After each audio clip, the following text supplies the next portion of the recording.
yung Tagalog. So ito yung Tagalog mga boss. Mostly nagagaling to sa Isabela, Cagayan Province. Norte mga idol. Norte. So susukat natin sa mga siguro sa naglalaro po ng Tercera. May iyan naman nakakata. Dahil siya siguro manakakarami talaga. Sobrang ano nito. Kumbaga yung ulo nito mga idol.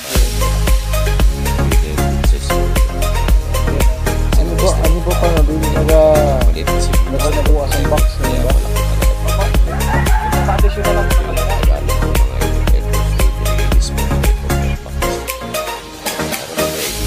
Ano yung try mga kung napili?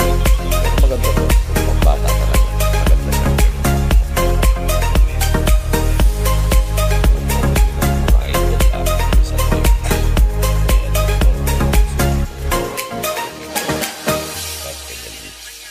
Subscribe na rin kayo mga idol.